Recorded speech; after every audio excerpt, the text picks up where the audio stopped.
साथियों, मैं महेश बिश्नोई आपका स्वागत करता हूं आपके अपने YouTube चैनल कैम अड्डा के ऊपर।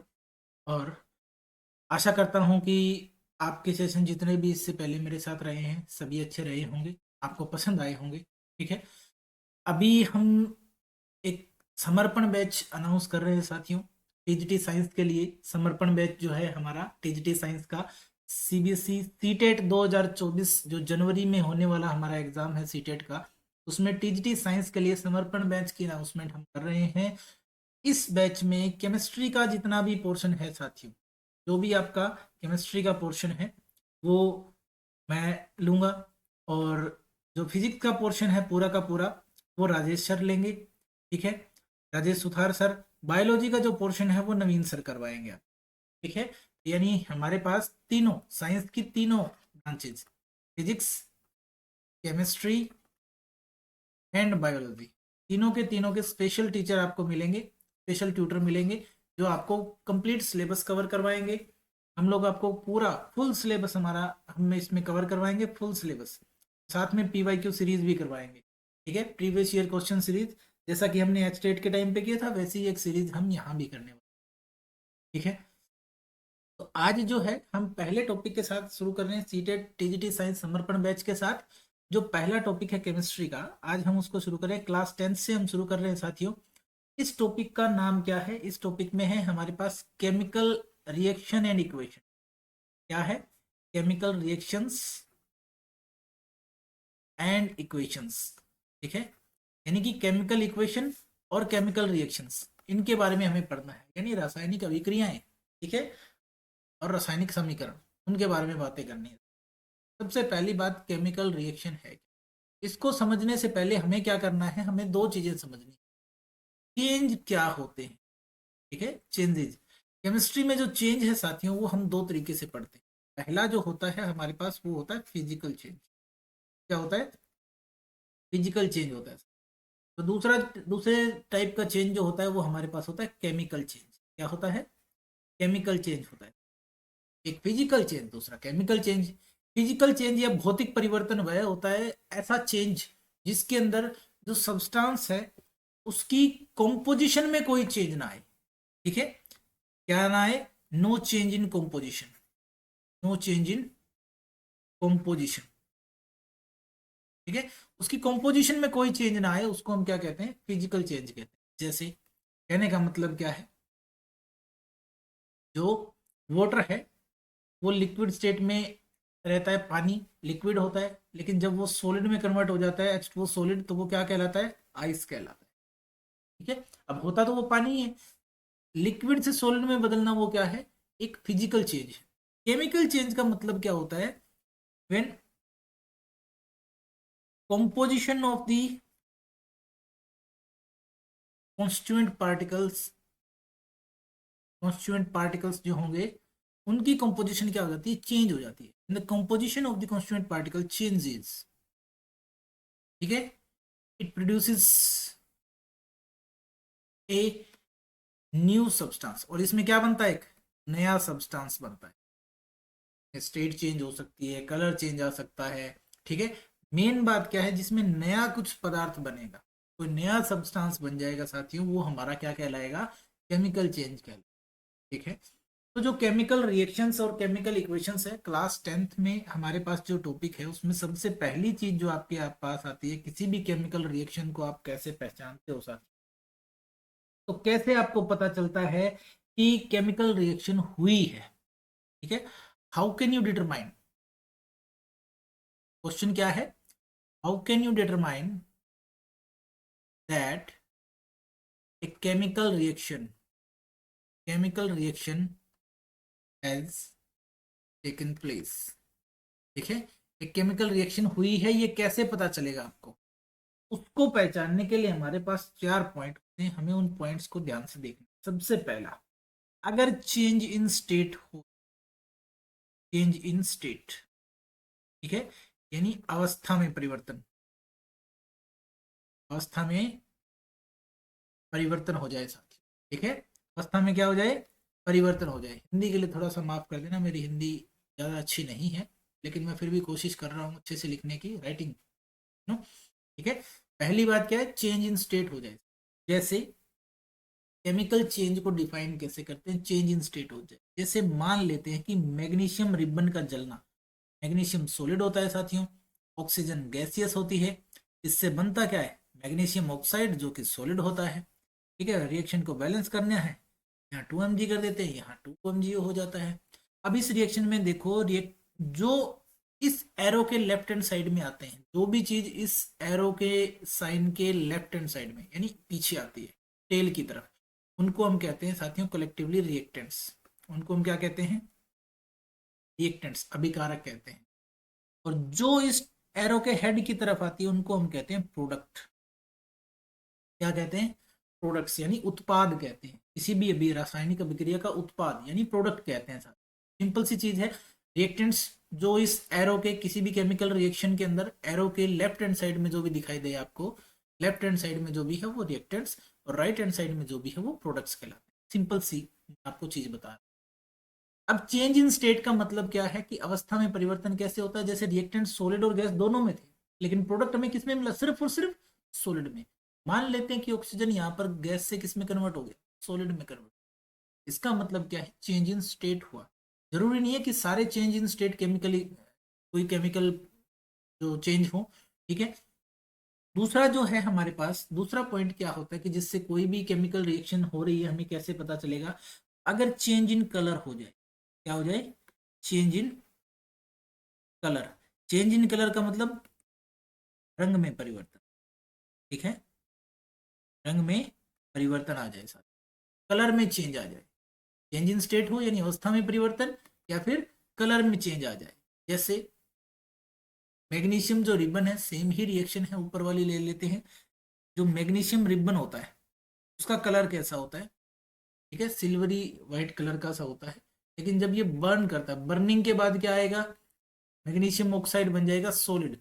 ये व्हाइट कलर का प्रेसिपिटेट होता है। कैसा होता है, व्हाइट कलर पीपीटी। पीपीटी का मतलब प्रेसिपिटेट है, यानी सॉलिड में कन्वर्ट हो जाता है, सफेद कलर के सॉलिड में कन्वर्ट हो जाता है। और ये जलता कैसे, डेजलिंग व्हाइट फ्लेम के साथ जलता है। डेजलिंग व्हाइट फ्लेम के साथ जलता है।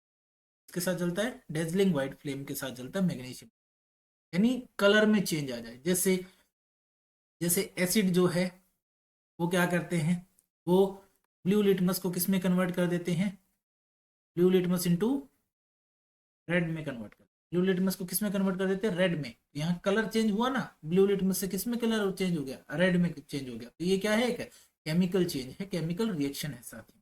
ठीक है, बढ़ते हैं आगे। तो जो हमारा तीसरा जो पॉइंट है अब इसके अंदर, थर्ड जो पॉइंट हमारे पास वो क्या है, वो है इवोल्यूशन ऑफ ए गैस। तीसरा जो पॉइंट है कि अगर कभी कोई गैस इवोल्व हो रही है, इवोल्यूशन ऑफ ए गैस यानी गैस का निकलना।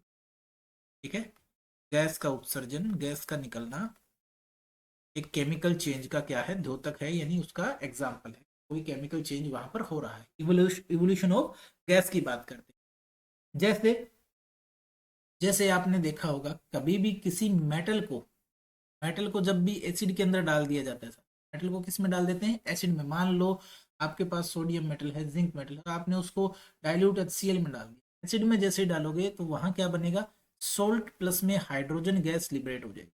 क्या लिबरेट होगी, हाइड्रोजन गैस। जब भी एरो ऊपर की तरफ लिखा हुआ दिखाई दे आपको, इसका मतलब वो गैस बाहर निकल रहा है। ऊपर की तरफ एरो का मतलब क्या है, गैस इवोल्व है।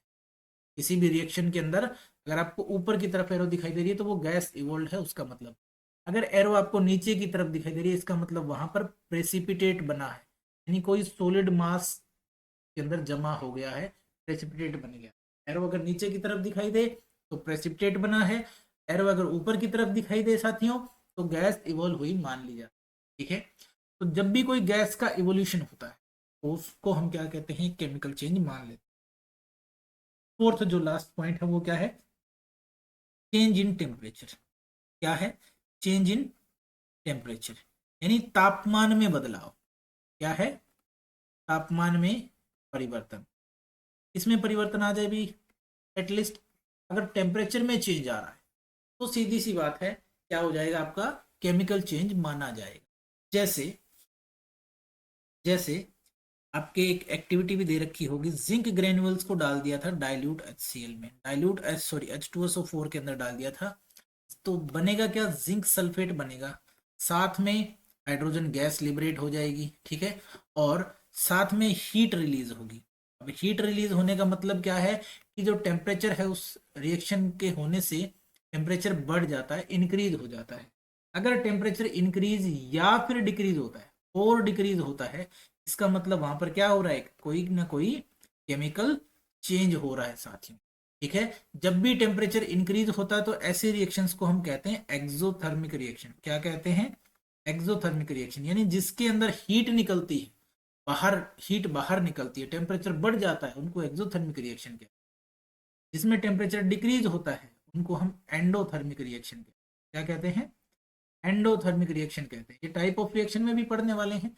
एंडोथर्मिक रिएक्शन का एंडो का मतलब क्या है, हीट जिसके अंदर अब्जॉर्ब होती है, टेम्परेचर डाउन चला जाता है, ठीक है।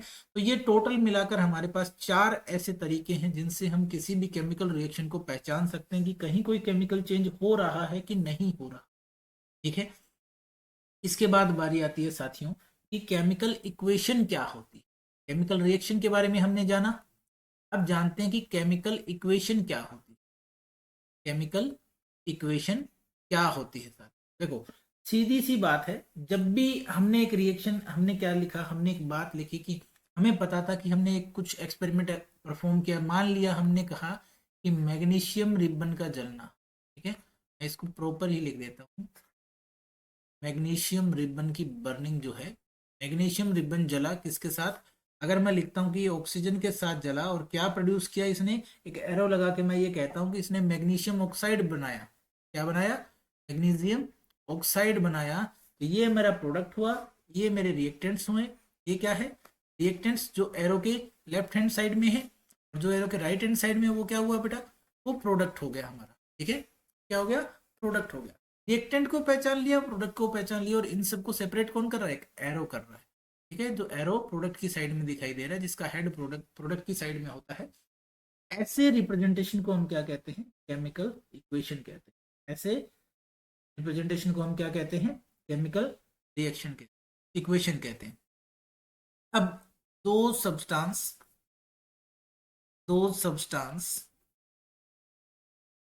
which undergoes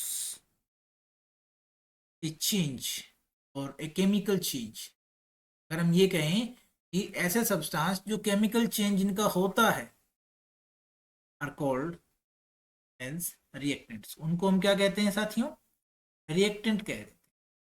यानी ऐसे सब्सटेंस जिनका केमिकल चेंज होता है, जिनमें कोई केमिकल चेंज आता है, जैसे मैग्नीशियम प्लस ऑक्सीजन से क्या बन रहा होता है, जी वो बन रहा होता है।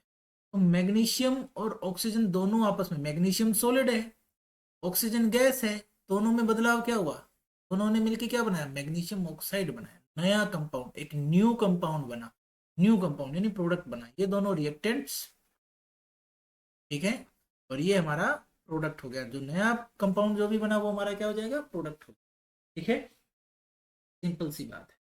अब एक एरो रिएक्टेंट और प्रोडक्ट के बीच में हमें प्लेस करनी होती है, और हम उसकी स्टेट्स को स्पेसिफाई कर देते हैं, यानी रिएक्टेंट की स्टेट क्या है। जैसे मैंने मैग्नीशियम को सॉलिड लिखा तो मैग्नीशियम रिबन सॉलिड होता है, ऑक्सीजन को मैंने गैस लिखा, ऑक्सीजन गैस इस फॉर्म में होती है, और एमजीओ जो बनता है उसके जलने से मैग्नीशियम रिबन के, तो वो सॉलिड व्हाइट कलर का सॉलिड पाउडर बनता है, व्हाइट पाउडर होता है, एमजीओ क्या है, व्हाइट पाउडर है, सॉलिड, ठीक है, व्हाइट पाउडर बनता है, तो ये भी सॉलिड हुआ, ठीक है। तो इसी को हम कहते हैं केमिकल रिएक्शन और केमिकल इक्वेशन। इसको हम writing a chemical reaction in a suitable manner is known as chemical equation, हम सब कुछ लिखेंगे, ठीक है। अब केमिकल इक्वेशन को कैसे लिखना होता है, ये जो हमने ऊपर लिखा है मैग्नीशियम रिबन प्लस ऑक्सीजन उससे बना मैग्नीशियम ऑक्साइड, ये है वर्ड इक्वेशन। इसको हम क्या कहते हैं, इसको हम कहते हैं वर्ड इक्वेशन। क्या कहते हैं, वर्ड इक्वेशन। वर्ड इक्वेशन का मतलब क्या होता है साथियों, इसका मतलब होता है कि जैसा हुआ है उसको वैसा ही लैंग्वेज में लिखना, ठीक है। जैसे मैग्नीशियम रिबन बर्न कर रहा था, लेकिन बर्निंग किसकी प्रेजेंस में होती है, ऑक्सीजन की प्रेजेंस में, तो मैग्नीशियम रिबन प्लस ऑक्सीजन हमने क्या लिखा, मैग्नीशियम ऑक्साइड लिखा। इक्वेशन में हम क्या करते हैं, हम एलिमेंट्स और कंपाउंड्स के सिंबल्स को यूज करते हैं, सिंबल एंड फॉर्मूला को यूज करते हैं। यहाँ जैसे मैग्नीशियम के लिए मैंने Mg लिखा, ये इसका एलिमेंट का सिंबल है। ऑक्सीजन के लिए O2 लिखा, MgO के लिए MgO लिखा, ये मॉलिक्यूल का फॉर्मूला है, काउंट का फॉर्मूला है, सिंपल सी चीज है। यानी केमिकल इक्वेशन के अंदर हम क्या करेंगे, सिंबल्स और फॉर्मूले यूज करेंगे, ठीक है। उसके बाद हम क्या करते हैं, बैलेंस करते हैं केमिकल इक्वेशन को। बैलेंसिंग हमारा सबसे मेन इंपॉर्टेंट काम रहेगा, balancing of a chemical equation, ठीक है। तो बैलेंस करने का तरीका जो है उसको अभी हम सीखने वाले हैं साथियों। चलिए बढ़ते हैं आगे। बैलेंसिंग कैसे सीखते हैं, बैलेंसिंग ऑफ ए केमिकल, या हम पहले ये लिख देते हैं कि बैलेंस्ड केमिकल इक्वेशन क्या होती है। बैलेंस्ड केमिकल इक्वेशन क्या होती है साथियों, उसके बारे में बात कर लेते हैं। जब भी किसी इक्वेशन के अंदर left hand side equal to right hand side, क्या इक्वल होता है इनके अंदर, number of atoms of each element, हर एलिमेंट के नंबर ऑफ एटम अगर लेफ्ट हैंड साइड और राइट हैंड साइड दोनों में इक्वल हैं, ठीक है, प्लस में स्टेट स्पेसिफाइड होनी चाहिए, ठीक है, स्पेसिफाइड स्टेट। अगर कोई प्लस में कोई टेम्परेचर एंड प्रेशर की कंडीशन है तो वो भी स्पेसिफाइड होनी चाहिए, ठीक है, टेम्परेचर प्रेशर स्पेसिफाइड, ठीक है। और नंबर ऑफ एटम्स अगर बराबर हैं तो ऐसी रिएक्शन को, ये चाहे रिएक्टेंट हो चाहे प्रोडक्ट हो, ऐसी रिएक्शन को हम क्या कहते हैं, बैलेंस्ड केमिकल इक्वेशन कहते हैं, ठीक है। The number of atoms of each elements remains the same before and after a chemical reaction, इसी को हम क्या कहते हैं, बैलेंस स्केलेटल केमिकल कहते हैं। चलो बैलेंसिंग के तरफ चलते हैं साथियों। सबसे पहले हमें क्या करना होता है, स्टेप बाय स्टेप चलते हैं। पहला स्टेप बैलेंसिंग के लिए, इसके लिए कर रहे हैं अभी, बैलेंसिंग के लिए, बैलेंसिंग की बात कर, ठीक है। फर्स्ट स्टेप क्या है बैलेंसिंग का, सबसे पहला स्टेप है वर्ड इक्वेशन लिखना, ठीक है। यानी स्केलेटल वर्ड इक्वेशन लिखनी होती है। आपको क्या करना होता है, स्केलेटल वर्ड इक्वेशन लिखनी होती है। क्या लिखना होता है भाई, सबसे पहला जो स्टेप है बैलेंस केमिकल इक्वेशन के लिए, आपको word equation, right, word equation, या फिर आप कह सकते हो स्केलेटल इक्वेशन। सबसे पहले क्या करते हैं, वर्ड इक्वेशन या फिर स्केलेटल इक्वेशन लिखते हैं। जैसे मान लेते हैं कि आयरन रिएक्ट कर रहा है किसके साथ, वाटर के साथ, ठीक है। तो वर्ड इक्वेशन लिख लेते हैं, आयरन प्लस में वाटर, ठीक है। और इससे क्या बन रहा है, आयरन वाटर के साथ रिएक्ट करके क्या बना रहा है, ठीक है, आयरन ऑक्साइड बना रहा है, ठीक है। क्या बना रहा है, आयरन ऑक्साइड बना रहा है, और साथ में क्या बना रहा है, हाइड्रोजन गैस, साथ में क्या बना रहा है, हाइड्रोजन गैस लिबरेट, ठीक है। ये वर्ड इक्वेशन। स्टेप नंबर 2 जो होता है हमारा एक्चुअल में, उसमें हम क्या करते हैं, इस वर्ड इक्वेशन के लिए हम फॉर्मूला लिखते हैं, ठीक है। हम मॉलिक्यूल्स का सिंबल या फिर एलिमेंट का सिंबल या फिर उनका फॉर्मूला लिखते हैं। जैसे हम क्या करेंगे, आयरन के लिए मैंने लिखा Fe, वाटर के लिए मैंने लिखा H2O, बनाएगा क्या, Fe3O4 बनाएगा, प्लस में क्या देगा, साथ में हाइड्रोजन गैस लिबरेट। अब आपके पास आता है स्टेप नंबर 3। थर्ड स्टेप में आपको क्या करना होता है, draw boxes around, draw boxes around each element और मॉलिक्यूल, ईच एलिमेंट और मॉलिक्यूल और कंपाउंड। जो भी एलिमेंट मॉलिक्यूल या कंपाउंड है उसके अराउंड क्या ड्रा कर लेना, आपको बॉक्स ड्रा कर लेना। जैसे मान लो मैंने Fe प्लस में H2O से मैंने लिखा Fe3O4 प्लस में H2 लिखा, तो मैं क्या करूंगा, बॉक्स ड्रा कर लूंगा। क्या ड्रा कर लूंगा, बॉक्स ड्रा करूंगा। कैसे, देखो ऐसे बॉक्स ड्रा कर, पहला हुआ Fe के चारों ओर, फिर मैंने लिया H2O के चारों ओर बॉक्स, ऐसे ही मैंने Fe3O4 के चारों ओर बॉक्स ड्रा कर लिया, ऐसे ही मैंने H2 के चारों ओर बॉक्स ड्रा कर लिया। ये हो गया बॉक्सिंग, बॉक्स को ड्रा करना। उसके बाद नेक्स्ट स्टेप में हमें क्या करना होता है, जो नेक्स्ट स्टेप हमारे पास होता है स्टेप नंबर 4, उसमें हम क्या करेंगे साथियों, स्टेप नंबर 4 में हम करेंगे कि नंबर ऑफ डिफरेंट एलिमेंट्स के जो एटम्स हैं, अनबैलेंस्ड इक्वेशन में उनको लिस्ट कर लेंगे। क्या करना है, list the number of atoms of different elements present in the unbalanced equation. ठीक है, हमारी जो अनबैलेंस्ड इक्वेशन हमने अभी लिखी है उसके अंदर number of atoms, different type के जो एटम हैं उनको हम लिख लेंगे अलग अलग एलिमेंट। जैसे मान लेते हैं कि यहाँ हम लिख लेते हैं एलिमेंट। ठीक है, उसके बाद हम क्या करते हैं, यहाँ हम ड्रॉ कर लेते हैं कि यहाँ हम लिख देते हैं number of atoms of reactant on, यानी number of atoms on left hand side of the arrow, यानी एरो के लेफ्ट हैंड साइड में नंबर ऑफ एटम बताए। फिर नंबर ऑफ एटम्स कहाँ पे, राइट हैंड साइड में अगर हम देखेंगे तब। जैसे अब एलिमेंट क्या है हमारे पास, यहाँ पहला एलिमेंट हमें आयरन दिखाई दे रहा है, आयरन का लिख लेते हैं नंबर ऑफ एटम है। फिर दूसरा हमें हाइड्रोजन दिखाई दे रहा है, तो हम हाइड्रोजन के लिए लिख लेते हैं साथियों।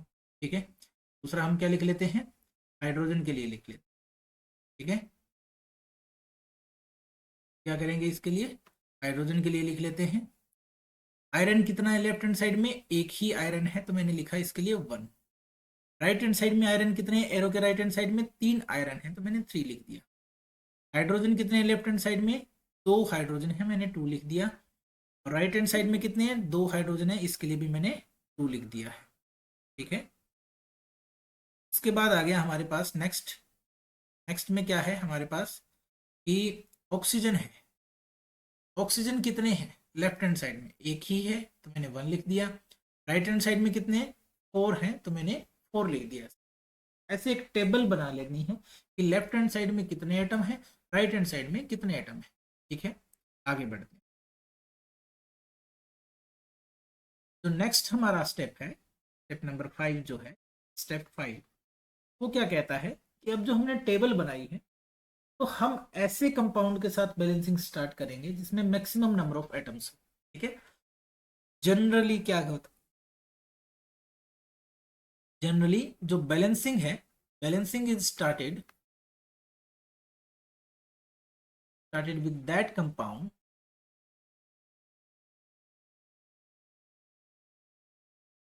which have most number of atoms। ठीक है, जिसके अंदर क्या होते हैं, सबसे ज्यादा नंबर ऑफ एटम्स होते हैं। अभी जो हमने पीछे टेबल देखी थी उसके अंदर हमें ये पता चल गया था कि बैलेंसिंग हमें किस साइड से शुरू करनी है। ठीक है, कैसे, मैं फिर से वही इक्वेशन लिख रहा हूँ, Fe प्लस में H2O, ताकि बार बार पीछे ना जाना पड़े, P3O4 और प्लस में H2। तो हमें साफ दिखाई दे रहा है कि इसके अंदर जो है हमारे पास Fe3O4 जो है उसके अंदर सबसे ज्यादा नंबर ऑफ एटम्स है। 3 तो आयरन के हैं और 4 ऑक्सीजन के हैं। तो सीधी सी बात है साथियों, यही से हम शुरुआत कर लेते हैं। ठीक है, टू बैलेंस, और इसी में क्या है कि हम अब राइट हैंड साइड में ज्यादा है तो हमें लेफ्ट हैंड साइड में इनको बैलेंस करना होगा। तो बैलेंस करने के लिए क्या करते हैं, to equalize the number of atom it must be remember that we cannot alter the formula of the compounds or element। यानी अगर हमें नंबर ऑफ एटम्स को इक्वलाइज करना, बराबर करना है, तो हम कभी भी फॉर्मूले को अल्टर नहीं कर सकते। तो हमें क्या करना है, उसके सामने मल्टीप्लाई करना हो। ठीक है, जैसे ऑक्सीजन एटम को अगर हमें बैलेंस करना है, ठीक है, इसमें क्या है, ऑक्सीजन एटम सबसे ज्यादा है, 4 ऑक्सीजन एटम है, उन्हीं को बैलेंस कर लेते हैं सबसे पहले। इधर कितने हैं, 4 है, और लेफ्ट हैंड साइड में कितने हैं, अगर टू बैलेंस ऑक्सीजन एटम, अगर मैं ऑक्सीजन एटम को बैलेंस करना चाहूँ, टू बैलेंस ऑक्सीजन एटम्स, ठीक है, अगर बैलेंस करना है तो हमारे पास लेफ्ट हैंड साइड में यानी रिएक्टेंट्स में कितने हैं, लेफ्ट हैंड साइड, और इधर है राइट हैंड साइड में नंबर ऑफ ऑक्सीजन एटम। पहले कितने थे, यानी इनिशियल स्टेट पे कितने हैं, इनिशियली कितने हैं भाई, इनिशियली है लेफ्ट हैंड साइड में एक ही ऑक्सीजन का एटम है। ठीक है, लेफ्ट हैंड साइड में क्या है, एक ही है ऑक्सीजन का एटम। राइट हैंड साइड में कितना है, लेफ्ट हैंड साइड में तो एक है, राइट हैंड साइड में 4 है। तो मैं लेफ्ट हैंड साइड में कितने से मल्टीप्लाई कर दूं कि कितने हो जाए, 4 हो जाए, बराबर हो जाएंगे। तो मैं इसको क्या करूंगा, बैलेंस के बाद टू बैलेंस, मैं अगर इसको बैलेंस करना चाहता हूं तो क्या करूंगा, मैं इसको 1 इंटू में 4 कर दूंगा, यानी 4 से मल्टीप्लाई कर दूंगा। और इसको मैं छेड़ूंगा नहीं क्योंकि मुझे इधर बैलेंस करने हैं ना। तो जैसे ही मैंने इसको 4 से मल्टीप्लाई किया, यानी कि 4 से अगर मैं मल्टीप्लाई करना चाहता हूँ तो क्या आ जाएगा, देखो उसके बाद चेंज क्या आएगा, Fe प्लस में 4H2O, और इधर क्या हो जाएगा, Fe3O4 प्लस में H2 हो जाएगा। अब देखो यहाँ 4 से मल्टीप्लाई कर दिया, ऑक्सीजन बिल्कुल एक्यूरेटली हमारा बैलेंस हो गया। इधर भी 4 ऑक्सीजन, 4 ऑक्सीजन, 4 मल्टीप्लाइड है इसके, इस पूरे के मल्टीप्लीकेशन में है भी 4H2O के, ठीक है। 4 ऑक्सीजन हो गए, 4 ऑक्सीजन तो बैलेंस हो गए, लेकिन हाइड्रोजन इधर कितने हो गए, 8 हो गए, 4 दूनी 8, 4 टू ज़ा 8। इधर कितने हाइड्रोजन है, 2 ही है। इसको भी मैं किससे मल्टीप्लाई कर दूंगा, फिर 4 से मल्टीप्लाई कर दूंगा। तो हाइड्रोजन दोनों side, left hand side right hand side क्या हो गए, अब बैलेंस हो गए, ठीक है। तो हाइड्रोजन भी ऐसे ही बैलेंस करेंगे, टू बैलेंस हाइड्रोजन, ठीक है। अभी मैं वहां से इरेज कर रहा हूँ, आगे बैलेंस कर देंगे हाइड्रोजन को भी, स्टेप बाय स्टेप चलेंगे। वैसे तो एक ही स्टेप में भी कर सकते हैं, लेकिन जिसको आता है वो कर सकता है एक स्टेप में, ठीक है। बाकी अगर जो सीखना चाहते हैं, कुछ जैसे कुछ स्टूडेंट्स भी जुड़ जाते हैं साथ में कई बार, तो अगर सीखना चाहते हैं तो बैलेंसिंग का प्रॉपर तरीका जो है, एक एक स्टेप को बिल्कुल तोड़ के बता रहा हूँ मैं, ठीक है। अब जैसे ही हाइड्रोजन इम्बेलेंस हो गया, इस हाइड्रोजन को फिर कैसे बैलेंस किया जाए, to balance hydrogen atom, balance hydrogen atom, हमें क्या करना है, लेफ्ट हैंड साइड लेना है और साथ में फिर राइट हैंड साइड लेना है। तो initially initially left hand side में कितने एटम है, इनिशियली लेफ्ट हैंड साइड में कितने हाइड्रोजन एटम है, लेफ्ट हैंड साइड में है 8, राइट हैंड साइड में कितने हैं 2। तो टू बैलेंस, बैलेंस करने के लिए मैं ऐसा क्या करूं, ऐसे किस नंबर से मल्टीप्लाई करूं कि या तो 8 2 हो जाए या 2 8 हो जाए। तो 8 को 2 करना मुश्किल है थोड़ा, लेकिन 2 को अगर मैं 4 से मल्टीप्लाई कर दूंगा तो ये 8 हो जाएगा। यहीं से हम क्या कर देते हैं, Fe प्लस में 4H2O, और इधर क्या आएगा Fe3O4 प्लस में, यहां मैं 4 से मल्टीप्लाई कर दूंगा 4H2, तो हाइड्रोजन भी बैलेंस, ऑक्सीजन भी बैलेंस। अब बच गया हमारे पास सिर्फ आयरन। अब क्या बच गया साथियों, सिर्फ आयरन बचा है। अब हमारे पास इक्वेशन क्या हो जाती है, Fe प्लस में 4H2O, इससे बन क्या रहा है, Fe3O4 प्लस में आपका क्या बन जाए, 4H2 बन रहा है साथियों। अब बच गया आयरन, आयरन बैलेंस नहीं है। अब हमें आयरन को बैलेंस करना पड़ेगा, क्योंकि ऑक्सीजन बैलेंस हो गया और हाइड्रोजन बैलेंस हो गया, बचा क्या, सिर्फ तीसरा item iron. Iron left hand side में कितना, एक, राइट हैंड साइड में कितना, to balance iron, to balance Fe8, ठीक है। हमें पता है हमारे पास लेफ्ट हैंड साइड में भी आयरन है, हमारे पास राइट हैंड साइड में भी आयरन है, ठीक है। तो इनिशियली लेफ्ट हैंड साइड में एक ही आयरन का आइटम था और राइट हैंड साइड में 3 थी। तो टू बैलेंस, बैलेंस करने के लिए मैं क्या करूंगा, मैं एक को 3 से मल्टीप्लाई कर दूंगा, तो इधर भी 3 हो जाएंगे, इधर भी 3 रहेंगे, बैलेंस हो जाएगा। इसका मतलब मैं क्या करूंगा, लेफ्ट हैंड साइड में आयरन को 3 से मल्टीप्लाई कर दूंगा, ठीक है। मेरी इक्वेशन क्या हो जाएगी, बैलेंस हो जाएगी, Fe3O4 प्लस में 4H2। यानी अगर देखा जाए तो नंबर ऑफ एटम्स अब हमारे पास टोटली बैलेंस्ड है, नंबर ऑफ एटम्स क्या हो चुके हैं, बैलेंस हो चुके हैं। अब आता है नंबर ऑफ एटम्स, अब क्या है, लेफ्ट हैंड साइड और राइट हैंड साइड में क्या हो गए, equal, number of atoms left hand side equal to right hand side हो गया। अब आता है नेक्स्ट स्टेप, ठीक है, फाइनल स्टेप आपका आता है साथियों। उसमें आपको क्या करना होता है कि जो सिंबल है उनकी फिजिकल स्टेट को लिखना होता है। अब क्या लिखना होता है, writing symbols of physical state. जो भी फिजिकल स्टेट में एग्जिस्ट करता है रिएक्शन के अंदर आपका एलिमेंट, उसको उसी स्टेट में लिखा जाना चाहिए। जैसे Fe जो है वो सॉलिड स्टेट में एग्जिस्ट करता है, और H2O जो था वो गैसियस फॉर्म में होगा, H2O गैस, ठीक है। और Fe3O4 जो है वो आपका सॉलिड फॉर्म में, प्लस में 4H2 जो है वो आपका गैसियस फॉर्म में। यानी जब स्टेट लिख दी जाए तब अब ये रिएक्शन आपकी कंप्लीटली बैलेंस्ड हो गई है फिलहाल के लिए। अब अगर इसके अंदर टेम्परेचर और प्रेशर की भी कोई कंडीशन है, temperature and pressure must be specified, वो भी क्या होने चाहिए, स्पेसिफाई होने चाहिए। अगर कोई रिएक्शन एक पर्टिकुलर टेम्परेचर या प्रेशर पर हो रही है तो उसको हमें क्या करना पड़ता है, साथियों इंडिकेट करना पड़ता है। कहाँ इंडिकेट करते हैं मैं उसको, जैसे मैं आपको बताता हूँ कहाँ इंडिकेट करते हैं। ठीक है, तो इसके लिए आपके पास क्या होता है कि जैसे CO गैस है प्लस में 2H2 गैस, ठीक है, ये जो रिएक्शन है ये होती है 340 ATM पर, 340 एटमॉस्फेरिक प्रेशर पर, 340 एटमॉस्फेरिक प्रेशर पर होती है। और इससे क्या बनता है, मेथेनॉल बनता है। क्या बनता है, मेथेनॉल। ठीक है, अल्कोहल बनता है मेथेनॉल। इस रिएक्शन में क्या हुआ, प्रेशर स्पेसिफाई कर दिया है। जब भी टेम्परेचर और प्रेशर की कंडीशन को आप लिखेंगे या कोई कैटलिस्ट अगर इसके अंदर काम कर रहा है तो आप उसको इस एरो के ऊपर नीचे लिखेंगे। ठीक है, इस एरो के ऊपर और नीचे लिखेंगे। ये था बैलेंसिंग किसी एक केमिकल रिएक्शन की साथियों। किसी भी केमिकल रिएक्शन की बैलेंसिंग कैसे की जाती है, ये हमारा आज का लेक्चर था कि जिसमें हमने क्या सीखा है, बैलेंसिंग ऑफ केमिकल इक्वेशन को सीख लिया है साथ। ठीक है, अब ऐसे ही आपको क्या करना है, कुछ प्रैक्टिस करनी है। कुछ प्रैक्टिस क्वेश्चन आपके लिए मैं दे देता हूं। प्रैक्टिस क्वेश्चन क्या है आपके लिए, practice questions for balancing of reaction और balancing of a chemical equation. ये केमिकल रिएक्शन है, उसकी केमिकल इक्वेशन को बैलेंस करना। इसमें सबसे पहला जो है आपके पास, आप क्या करेंगे, आपको वर्ड इक्वेशन लिख देता हूं, हाइड्रोजन प्लस ब्रोमीन। ठीक है, इससे क्या बन रहा है, हाइड्रोजन ब्रोमाइड। ठीक है, ये बन रहा है, इसको बैलेंस करना है। दूसरी है सोडियम है प्लस वाटर है, और साथ में आपको क्या करना है, इसको बैलेंस करते हुए क्या बनाना है, सोडियम हाइड्रोक्साइड,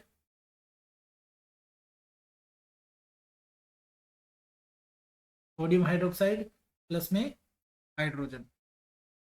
ठीक है, थर्ड इक्वेशन जो है वो आपके पास बेरियम सल्फेट है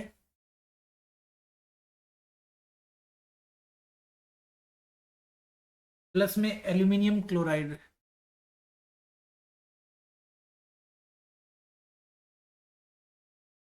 उससे बन क्या रहा है, बेरियम क्लोराइड प्लस में एल्यूमिनियम सल्फेट। है, इसको भी बैलेंस करना है आपको। नंबर फोर्थ जो है आपके पास वो है कैल्शियम हाइड्रोक्साइड, कैल्शियम हाइड्रोक्साइड, इसके साथ क्या है, कार्बन डाइऑक्साइड। इससे क्या बन रहा है, कैल्शियम कार्बोनेट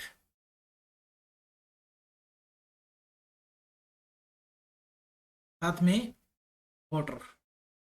ठीक है, तो ये चार आपके प्रैक्टिस क्वेश्चंस हैं, आपको इनको कंप्लीटली फुल तरीके से बैलेंस करना है। ठीक है, फिर आप प्रैक्टिस लगाइएगा और क्वेश्चंस की। ठीक है, एनसीईआरटी के थ्रू जाइए, दूसरी प्रैक्टिस बुक्स के थ्रू जाइए और अपने क्वेश्चंस की प्रैक्टिस को लगाइए साथ। ठीक है, बने रहिएगा मेरे साथ। नेक्स्ट वीडियो लेक्चर लेके जल्दी आ रहा हूँ साथियों। तब तक अगर आपको सेशन पसंद आए तो वीडियो को लाइक कीजिएगा, चैनल को सब्सक्राइब कीजिएगा और शेयर कर दीजिएगा ताकि ज़्यादा से ज़्यादा बच्चों तक ये पहुँच सके। और टीजीटी साइंस के सीटेट के टीजीटी साइंस के समर्पण बैच को ज्वाइन कीजिए साथियों। Thank you.